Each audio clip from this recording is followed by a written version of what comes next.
अस्सलाम वालेकुम my YouTube family, सब कैसे हैं? उम्मीद है कि सब ठीक ठाक होंगे और बहुत खुश होंगे। आज की वीडियो जी बहुत बहुत ज़्यादा इंपॉर्टेंट है नई माओं के लिए। 100% तो नहीं कह सकती, लेकिन 70% नई माओं को सुकून मिल जाएगा वीडियो देख के। और पुरानी माओं के लिए भी क्या पता इंपॉर्टेंट हो। अगर आप लोग के लिए भी कोई पॉइंट नया हो तो लाजमी कमेंट करके बताइएगा। अच्छा, इंसान एक्सपीरियंस से ही सीखता है। ये वीडियो बनाने का मेरा मकसद ये था, जिन चीज़ों से मैं गुजरी हूँ ईमान की दफ़ा और अब दायम की दफ़ा मैंने थोड़ी सी चेंजिंग्स की हैं और मुझे बहुत ज़्यादा सुकून है। तो इसलिए अगर आप भी उन चीज़ों से गुजर रहे हैं, पहला बच्चा है, ताकि आप लोगों को भी सुकून मिले। चलें जी वीडियो की तरफ चलते हैं। अब मैं आप लोग को जी बारी बारी दायम की सब चीज़ें दिखाऊंगी जो कि मस्ट है। इनके बगैर मैं सफ़र भी नहीं करती, सवाल ही पैदा नहीं होता। उसके बाद ना रात गुजरती है ना दिन गुजरता है। ये चीज़ें जब तक मेरे पास ना हो तब तक सुकून नहीं मिलता। अब मैं आप लोग को बारी बारी बताती हूँ। सबसे पहली और सबसे इम्पॉर्टेंट चीज़, जब बच्चा पैदा होता है ना, मुझे नहीं पता रेशा कहाँ से आ जाता है उसके अंदर। इतना रेशा होता है, इतना रेशा होता है, कावे पिला भी दो फिर भी रेशा जाता ही नहीं है। मैं कहती हूँ छींक आएगी, नोज़ी आनी शुरू हो जाती है। तो पंप लाजमी होना चाहिए। काफ़ी लोग इसको इस्तेमाल करने वक्त डरते हैं कि पता नहीं इसके अंदर प्रेशर इतना ज़्यादा होता है, पता नहीं बच्चे को नुकसान ना पहुंचे। इससे बच्चे को कोई नुकसान नहीं पहुंचता। मैं दायम के लिए यही इस्तेमाल करती हूँ। जो छोटे छोटे पंप्स आते हैं ना मेडिकल स्टोर पे जो मिलते हैं, वो नहीं लेने। आपने बड़ा पंप लेना है, इस तरह का। आप लोग स्क्रीनशॉट ले लें। इससे नाक इतनी अच्छी तरह साफ हो जाता है ना। आप लोगों ने इसी साइज का लेना है। फिर मैं रिपीट कर रही हूँ, छोटे वाले से कोई फर्क नहीं पड़ता, कोई नाक उससे साफ नहीं होता। वो भी मेरे पास 2 पड़े हुए हैं, छोटे छोटे से, नाजुक नाजुक से, मासूम से, उनसे कोई कुछ साफ नहीं होता। इतने बड़े पंप से ही साफ होगा, ठीक है। आराम से बच्चा सोता है। जब बच्चे की नाक भरी हुई होगी, बच्चा नहीं सोएगा, सांस नहीं आएगा, क्योंकि बच्चा मुंह से सांस लेता है, नाक से उसे सांस लेना होता है। तो ये मस्ट है, आप लोग ये ले सकते हैं, ठीक है।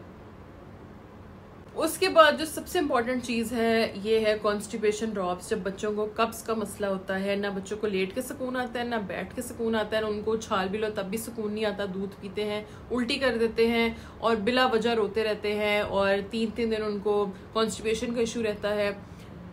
To the rescue. मैं कहती हूँ, जब से मैंने ये देने शुरू किए दायम को, जब मुझे लगता है कि 1 दिन या 2 दिन हो गए हैं उसने वॉशरूम नहीं किया, तो मैं ये देती हूँ और उसके 2 से 3 घंटे के बाद दायम को वॉशरूम आ जाता है और वो सुकून में आ जाता है। जितनी चीज़ें हैं मैंने दायम के डॉक्टर से पूछ के इस्तेमाल करी हूँ। आप लोग अपनी तसल्ली के लिए अपने डॉक्टर से पूछ सकते हैं, ठीक है।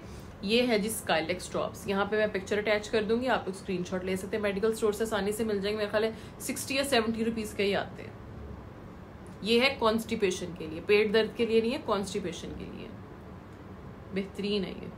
उसके बाद जो चीज़ आती है वो है जी ये नेजल ड्रॉप्स। मैंने दायम के बहुत ज़्यादा नेजल ड्रॉप्स ट्राई किए। क्या होता था, जैसी नाक में डालती थी साथ ही उसको गले में जाता था, नमकीन सा पानी होता है, वॉमिट कर देता था। लेकिन ये दायम को सूट किया। इसका नाम है नोरसलीन पी। यहाँ मैं पिक्चर अटैच कर दूँगी, ठीक है, ताकि मैं अगर प्रोनाउंसिएशन मेरी गलत भी है तो आप लोग को पता चल जाए। मेडिकल स्टोर से मिल जाएंगे 60-70 रुपीज़ के।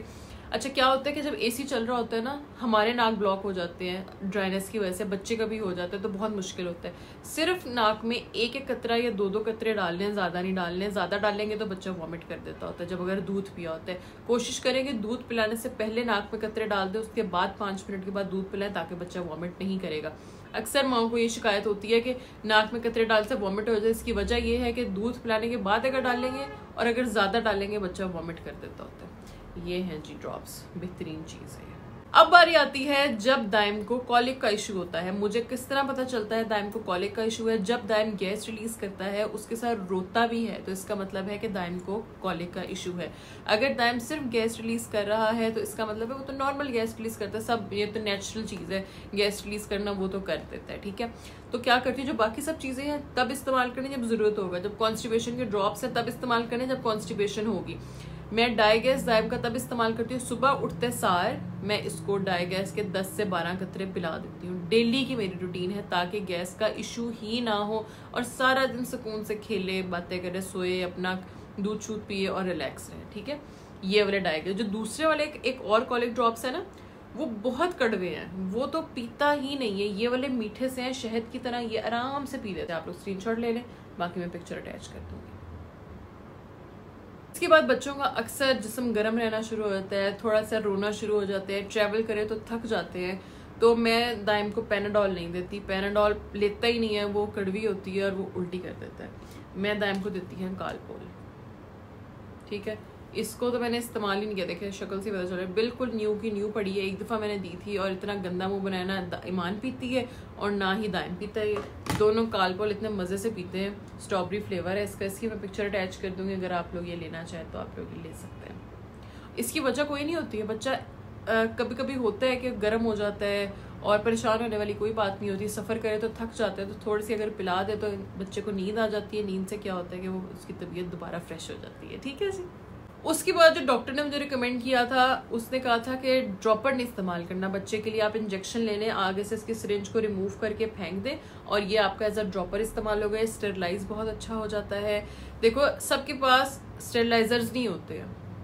हम लोग क्या करते हैं कि हम लोग पतीले में पानी गर्म करते हैं, उसके अंदर फीडर को डिप कर देते हैं और थोड़ी देर के बाद निकाल लेते हैं। ठीक है, अगर स्टेरलाइजर नहीं है आप लोग के पास, आप लोग पतीले वाला काम कर रहे हैं, तो वो जो होता है ना ड्रॉपर, वो टूट जाता है। उसका आगे वाला हिस्सा अलग हो जाता है, पीछे वाला हिस्सा अलग हो जाता है, तो आपको बार बार नया लेना पड़ता है। अगर स्टेरलाइज नहीं करोगे उसके अंदर फिर जर्म्स रह जाते हैं। इसको आप जिस तरह मर्जी बॉईल करो, आप लोग स्टेरलाइज करो, इस पर कोई असर नहीं होता और ये बहुत अच्छी तरह स्टेरलाइज हो जाता है और बच्चा बड़े प्रॉपर तरीके से पी लेता है। ये देखो इस तरह करके ना आराम से बच्चा दवाई पी लेता है, थोड़ा थोड़ा थोड़ा थोड़ा करके पिए और बड़ा सही रहता है। और इसको धो के रख दो, यूं पानी डालो और इसको धो और स्टेरलाइज करो, बड़ी अच्छी। उसके बाद जो चीज़ आती है ये है डिग्निटी शीट्स। माशाल्लाह से दाइम 4.5 साल का हो गया, मालिश वगैरह करते हैं और लिटाते वगैरह।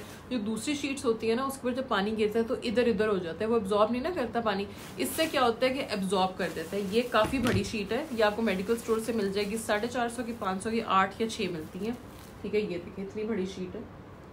मैं क्या करती हूँ, एक साइड पर दाइम को दरमियान में नहीं लटाती, एक साइड पे लटाती हूँ। एक साइड गंदी हो जाती है तो इस साइड से कैंची से काट देती हूँ और एक और साइड बच जाती है। ठीक है, इस तरह 8 शीटें डबल इस्तेमाल हो जाती हैं। अगर आपने सिंगल दफ़ा इस्तेमाल करनी है आप लोग सिंगल दफ़ा कर लें। इस तरह देखना काफ़ी बड़ी शीट है, ये बच्चा तो छोटा सा होता है। ये बहुत इंपॉर्टेंट है, बहुत अच्छी रहती है ट्रैवल करने में भी, कहीं आना जाना हो तब भी बिल्कुल हल्की फुल्की सी है, कहीं भी इंसान ये रोल करके ना अपने साथ रख सकता है। इसको कहते हैं डिग्निटी शीट्स, मेडिकल स्टोर से मिलेंगी। अब बारी आती है मेरे दाइम की रात की रूटीन किस तरह सेट किया। सबसे इम्पोर्टेंट बात, आप लोग को सुकून आ जाएगा ये मेरी बात सुन के और थोड़ा सा हौसला होगा। सेरेलैक के ऊपर लिखा होता है 6 माह की उम्र से, ठीक है, लेकिन मैंने 3.5 मंथ से दाइम को सेरेलैक खिलाना शुरू कर दिया था। शुरू मैंने किस तरह किया था, हल्की सी, बिल्कुल हल्की सी 1 टेबल स्पून के साथ, बिल्कुल रनी कंसिस्टेंसी के साथ, आहिस्ता आहिस्ता आहिस्ता आहिस्ता ज़्यादा करती गई। अब 2 टेबल स्पून भर के मैं दाइम को सेरेलैक खिलाती हूँ। रात को मैंने दाइम के डॉक्टर से पूछा तो उन्होंने कहा कोई इशू नहीं है, बस आपने कंसिस्टेंसी थोड़ी सी रनी रखनी है और कोई इशू नहीं है। इससे क्या होता है, आराम से माशाल्लाह 4 घंटे 4.5 घंटे दाइम सो जाता है, नींद पूरी हो जाती है मेरी भी, और दाइम की रूटीन भी रात की सेट हो गई है। और मैं इसको फ्लेवर देती हूँ चावल वाला, और अगर आप लोग देना चाहें तो आप लोग दे सकते हैं। थोड़ी क्वांटिटी के साथ शुरू करें और फिर आहिस्ता आहिस्ता ज़्यादा करें। अब बारी आती है कि मैं दाइम को ये खिलाती किस तरह। स्टार्टिंग में मैंने क्या किया था, इसके लिए बोल और ना स्पून रखी थी खिलाने के लिए, उससे बड़ा ही गंद पड़ता था, सारा मुंह गंदा, कपड़े गंदे, बिब गंदा। तो मैंने क्या किया कि फीडर के अंदर मैं सेरेलैक डालती हूँ, पानी डालती हूँ, जो फीडर का निप्पल होता है उसको मैंने कट लगा दिया, थोड़ा बड़ा कर दिया ताकि सेरेलैक उसके अंदर से आसानी से निकल जाए। ठीक है, बहुत बड़ा कट नहीं करना है कि बच्चे के गले में फंसे, जितना कट होता है ना उससे इतना कट आप लोग रखने, ताकि आराम से सेरेलैक पास भी हो जाए और बच्चा पी भी ले, गंद भी ना डले। सुकून आ गया मेरी ज़िंदगी में जब से मैंने एक फीडर ही अलग रख लिया दाइम के सेरेलैक खिलाने के लिए, उसका निप्पल को थोड़ा सा बड़ा करके। बच्चा 4.5, 5 या 3 घंटे तो सोता ही सोता है और माओ की ज़िंदगी में सुकून आ जाता है। माओ की 3 से 4 घंटे की भी नींद पूरी हो जाए ना तो सारा दिन माओ का फ्रेश हो जाता है, इतनी ज़्यादा नींद की फिर ज़रूरत नहीं पड़ती। उसके बाद जी बहुत ज़्यादा इंस्टाग्राम पे क्वेश्चन थे कि आप दाइम को ओरामेल देती हैं या नहीं देती। अच्छा, ओरामेल देते किस लिए, पहले आप लोग ये समझ लीजिए। ओरामेल उनको देते हैं जिन बच्चों को जेट लैग होता है, रात को जागने की आदत होती है, सुबह सोने की आदत होती है। उनके जेट लैग को ख़त्म करने के लिए हम ओरामेल देते हैं 7 डेज़ के लिए, बच्चे के वेट के अकॉर्डिंग। वो उसके ऊपर लिखा होता है कि घंटा पहले आपने देने, लेकिन घंटा पहले असर नहीं करती। तकरीबन जब मैंने दाइम का रूटीन सेट की थी 3 घंटे पहले मैं उसको देती थी, फिर जाके वो सोता था। 3 घंटे का हिसाब रखिएगा, सब बच्चों का मेरे ख्याल अलग अलग हिसाब होता होगा, लेकिन घंटा के बाद असर नहीं करती थी दाइम को। 3 घंटे पहले मुझे दाइम को ओरामेल देनी पड़ती थी। मैंने दाइम को 7 डेज़ दी है, अब नहीं देती, उसकी मैंने रूटीन सेट कर दी है। अगर सपोज रूटीन 7 डेज़ के बाद भी सेट नहीं होती ना, 7 डेज़ पिला के फिर 7 डेज़ का गैप देना है, उसके बाद 7 डेज़ पिलाने हैं।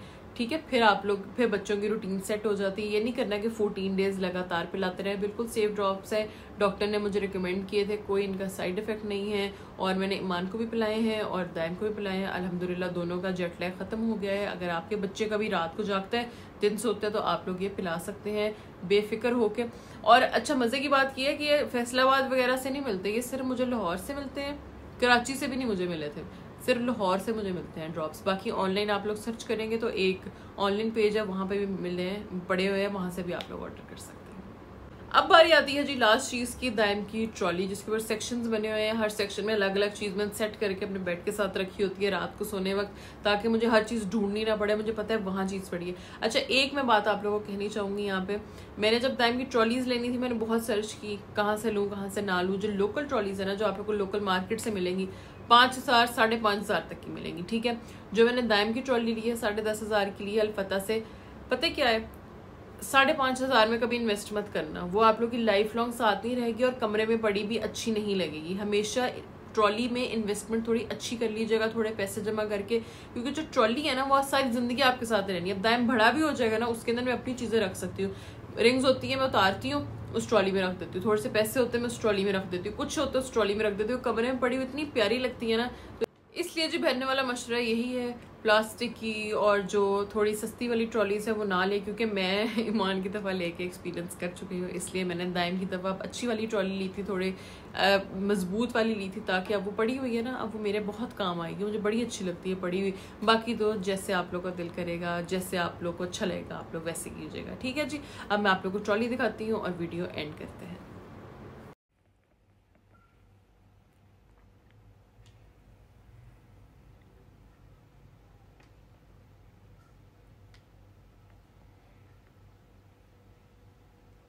आज की वीडियो हुई जी खत्म। उम्मीद है आज की वीडियो आप लोगों को बहुत अच्छी लगी होगी। अगर आप लोग के पास भी कोई टिप्स एंड ट्रिक्स हैं तो आप लोग कमेंट कीजिएगा, ताकि मेरी नॉलेज में भी इजाफा हो, जो लोग कमेंट्स पढ़ेंगे उनकी नॉलेज में भी इजाफा हो, और जो लोग माए बनने वाली है अल्लाह आप लोगों को खैरियत से फारिग करें। मरहला ऐसे ही होता है, गुजर जाता होता है, पता भी नहीं चलता होता है। पहले इंसान को डर लग रहा होता है, लेकिन ना बाद में अल्लाह बड़ी हिम्मत दे देते हैं। और जिन लोगों के पास औलाद नहीं है अल्लाह उनकी सबकी झोलियाँ भर दे। अच्छा वैसे एक बात है, अल्लाह मियाँ जिस हाल में भी रखे ना, औलाद दे या ना दे, हर हाल में अल्लाह का शुक्र अदा करना चाहिए। कोई ना कोई मसलियत होती है, कोई ना कोई मसलियत मैं कहती हूँ लाजमी होती है किसी न किसी बात में। उसके पास इतने बच्चे हैं, उसको कोई भी औलाद नहीं दी, उसमें भी कोई ना कोई मसलियत होती है। मुझे पता है जिसको तकलीफ, जिसको ठोकर लगे तकलीफ उसी को ही होती है, कोई और उस तकलीफ को नहीं समझ सकता। लेकिन अल्लाह तो सबको एक ही है ना, इसलिए भरोसा रखना चाहिए, खुश रहना चाहिए, अल्लाह की रज़ा में राज़ी होना चाहिए, अल्लाह के फैसलों में राज़ी होना चाहिए। और जो सारा ब्लेम औरतों को दे देते हैं, फैमिली और उनके हस्बैंड्स, बहुत गलत बात है। अगर आप लोग मेरी वीडियो देख रहे हैं तो अल्लाह के फैसले होते हैं, ये किसी औरत को प्रेशर नहीं देना चाहिए। अब मैं इमोशनली ओके जी, अपना बहुत ज़्यादा ख्याल रखिएगा। अल्लाह हाफिज़।